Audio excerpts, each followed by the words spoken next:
नमस्कार दोस्तों आज का वीडियो समसामयिक घटनाक्रम 2022 पर आधारित है। इस वीडियो में महत्वपूर्ण तथ्यों को कवर किया गया है जो कि आगामी प्रतियोगी परीक्षाओं के दृष्टिकोण से काफी महत्वपूर्ण है।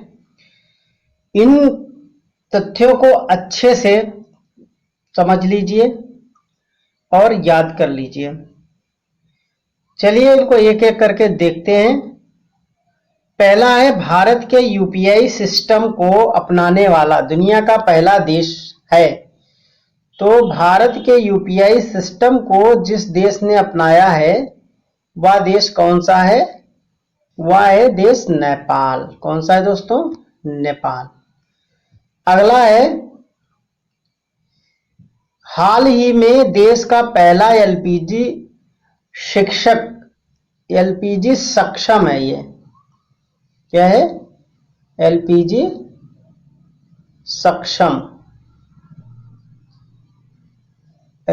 सक्षम और धूम्रपान मुक्त राज्य बना। तो ये बना है हिमाचल प्रदेश, एलपीजी सक्षम। ठीक है, आगे बढ़ते हैं। अगला है, हाल ही में भारत का पहला पेपरलेस हाईकोर्ट बना। तो भारत का पहला जो पेपरलेस हाईकोर्ट बना है वह है केरल हाई कोर्ट। कौन सा है? Kerala high court. अगला है, आईयूसीएन ने हाल ही में हरियाणा के गुरुग्राम स्थित किस पार्क को भारत का पहला अन्य प्रभावी क्षेत्र आधारित संरक्षण उपाय घोषित किया? ओईसीएम। तो ये घोषित किया गया है अरावली जैव विविधता पार्क को। ठीक है, आगे। जनवरी 2022 में भारत का सबसे बड़ा ईवी चार्जिंग स्टेशन कहां पर खोला गया?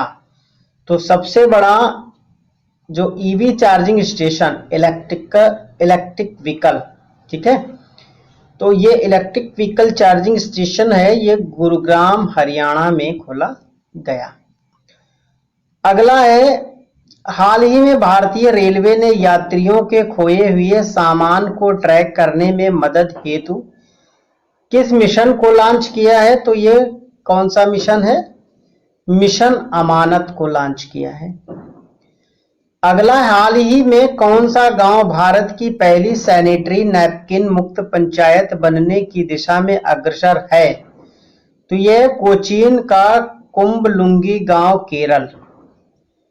अगला है, फरवरी 2022 में किस देश ने भारत के साथ दुनिया की सबसे तेज supersonic anti ship cruise missile BrahMos को खरीदने का समझौता किया है? तो ये है फिलीपींस के साथ में supersonic anti cruise missile BrahMos को खरीदने का समझौता किया है भारत ने। ठीक है, अगला है, भारत की पहली जैव सुरक्षा स्तर 3 नियंत्रण मोबाइल प्रयोगशाला का उद्घाटन हाल ही में कहां किया गया? तो मोबाइल प्रयोगशाला का उद्घाटन जो किया गया है वो महाराष्ट्र में। कहां किया गया है? महाराष्ट्र में पहली जैव सुरक्षा स्तर 3 नियंत्रण मोबाइल प्रयोगशाला। अगला है, हाल ही में किस राज्य सरकार द्वारा संत रविदास स्वरोजगार योजना, कौन सी संत रविदास स्वरोजगार योजना शुरू की गई? ये मध्य प्रदेश द्वारा शुरू की गई है।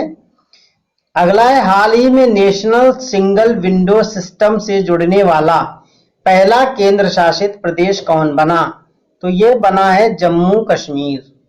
नेशनल सिंगल विंडो सिस्टम से जुड़ने वाला देश का पहला जो केंद्र शासित प्रदेश बना है वो है जम्मू कश्मीर।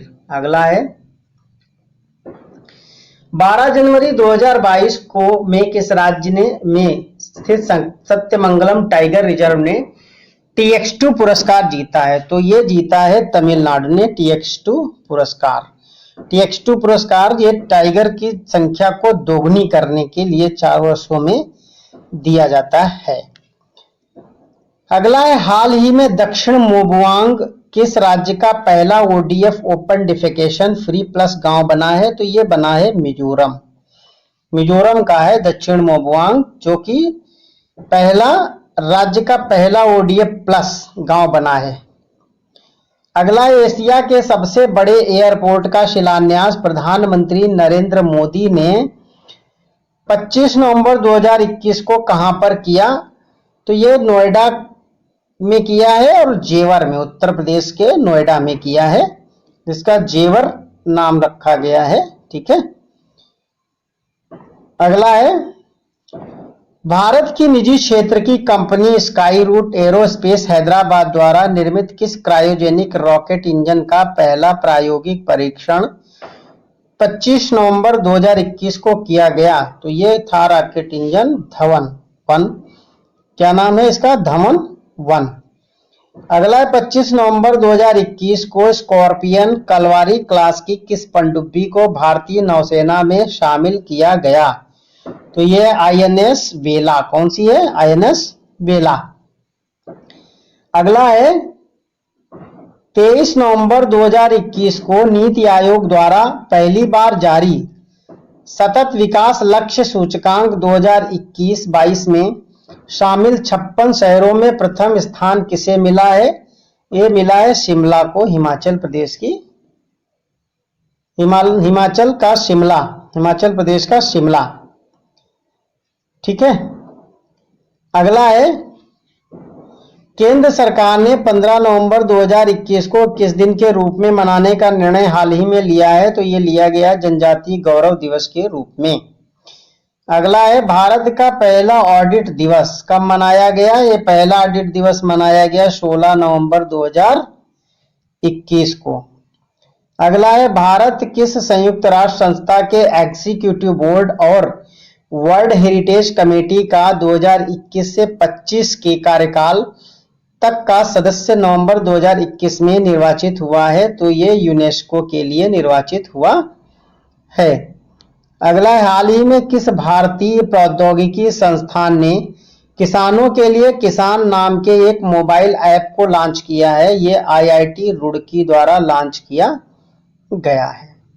अगला है, किस राज्य सरकार की कैबिनेट ने फरवरी 2022 में ई कचरे का निपटान करने के लिए देश के पहले ई वेस्ट इको पार्क को मंजूरी प्रदान की है? तो देश के पहले ई वेस्ट इको पार्क को मंजूरी प्रदान की है वो राज्य सरकार है। कौन सी है? दिल्ली सरकार है। कौन सी है? दिल्ली राज्य सरकार।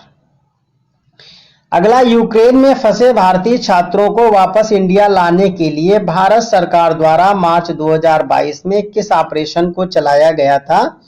तो इस ऑपरेशन का नाम था ऑपरेशन गंगा। अगला है, हाल ही में कहां भारत का पहला 3D नेत्र शल्य चिकित्सा सुविधा केंद्र का उद्घाटन किया गया? तो उद्घाटन जो नेत्र शल्य चिकित्सा सुविधा केंद्र का हुआ है, जो कि पहला 3D नेत्र शल्य चिकित्सा सुविधा केंद्र है, वो चेन्नई में उसका उद्घाटन किया गया। अगला है, हाल ही में जारी IPF स्मार्ट पुलिसिंग इंडेक्स 2021 में कौन सा राज्य शीर्ष स्थान पर रहा? तो ये आंध्र प्रदेश रहा है। ठीक है।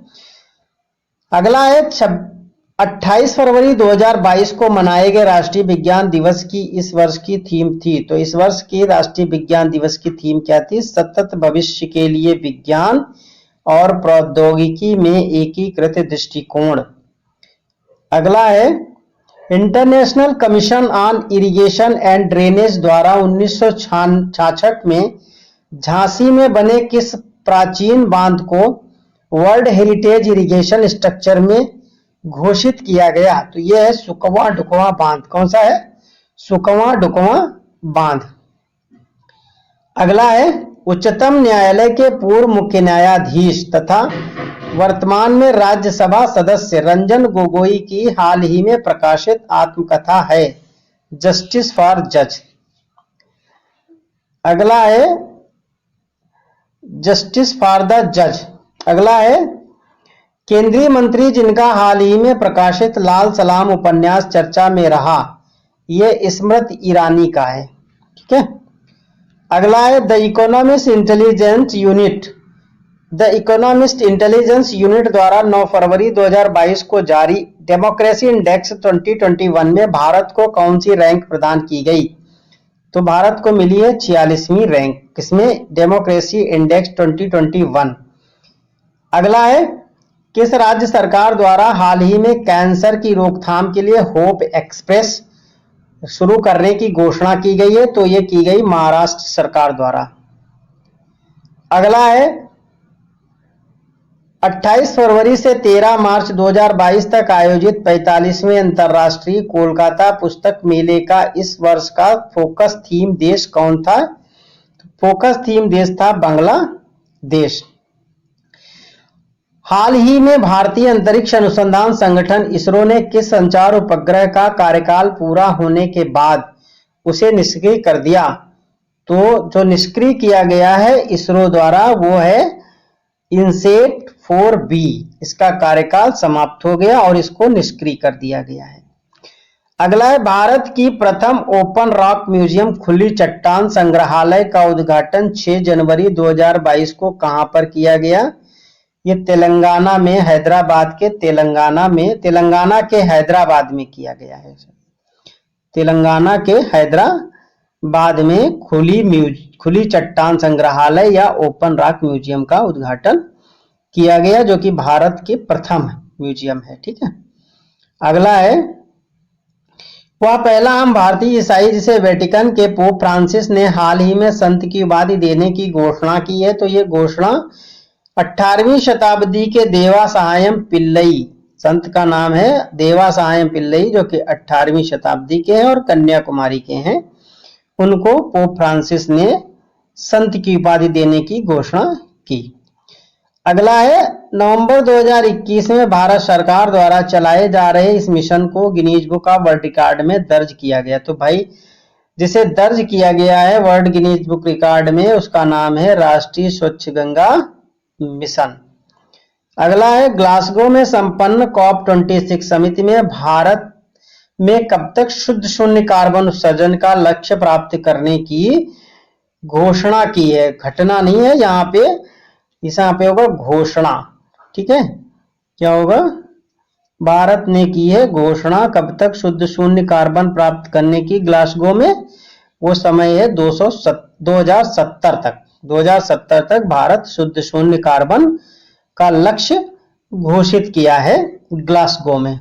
अगला, नवंबर 2021 में यूनेस्को द्वारा किस भारतीय शहर को क्रिएटिव सिटीज नेटवर्क UCCN के एक हिस्से के रूप में नामित किया गया है? तो क्रिएटिव सिटी नेटवर्क के रूप में नामित किया गया है श्रीनगर को। अगला है, दुनिया के पहले फीफा फुटबॉल फॉर स्कूल कार्यक्रम को किस सरकार ने शुरू किया है? तो ये राज्य सरकार है ओडिशा की।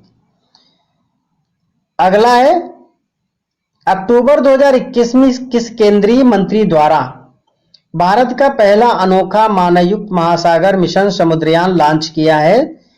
तो यह लॉन्च किया गया है डॉक्टर जितेंद्र सिंह द्वारा।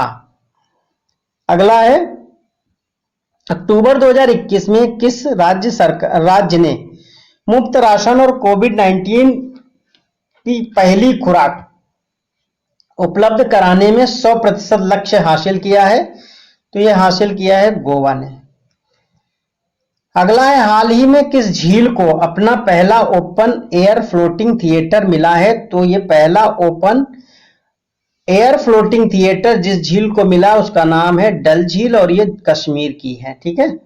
अगला है, भारत का पहला स्मार्टफोन आधारित ई वोटिंग समाधान हाल ही में भारत के किस राज्य द्वारा विकसित किया गया? की वोटिंग नहीं है, ये ई वोटिंग है। ई वोटिंग कौन सा है? ई वोटिंग समाधान। ई वोटिंग समाधान हाल ही में भारत के किस राज्य द्वारा विकसित किया गया? ये विकसित किया गया है तेलंगाना द्वारा। अगला है, प्रधानमंत्री नरेंद्र मोदी ने 11 अक्टूबर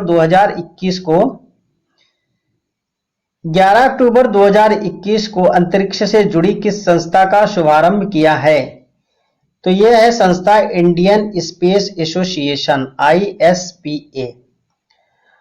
अगला है महाराष्ट्र के पालघर का प्रसिद्ध चावल जिसे अक्टूबर 2021 में जीआई टैग प्राप्त हुआ है। ये चावल है वाडा कोलम चावल। कौन सा है? वाडा कोलम चावल, महाराष्ट्र के पालघर का है, इसको जीआई टैग मिला है। अगला है प्रधानमंत्री नरेंद्र मोदी ने 25 अक्टूबर 2021 को बनारस से 64,000 करोड़ रुपए की लागत वाले किस मिशन की शुरुआत की?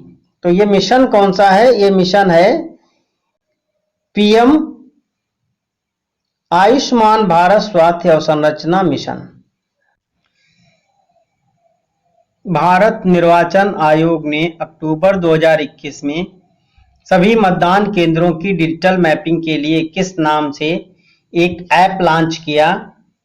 तो ये ऐप है, इसका नाम है गरुड़। क्या नाम है? गरुड़। अगला है भारत की पहली राज्य सरकार के स्वामित्व वाली वन्यजीव डीएनए परीक्षण विश्लेषण प्रयोगशाला का हाल ही में कहां पर उद्घाटन किया गया?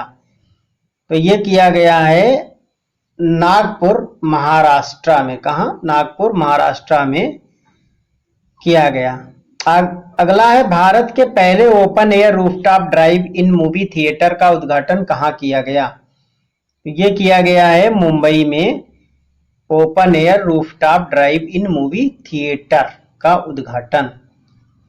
अगला है जर्मन वॉच द्वारा नवंबर 2021 में जारी वैश्विक जलवायु परिवर्तन प्रदर्शन सूचकांक 2022 में भारत को कौन सी रैंक प्रदान की गई? भारत को मिली है 10वीं रैंक। दोस्तों इसी के साथ आज का ये वीडियो समाप्त होता है। मिलते हैं अगले वीडियो में।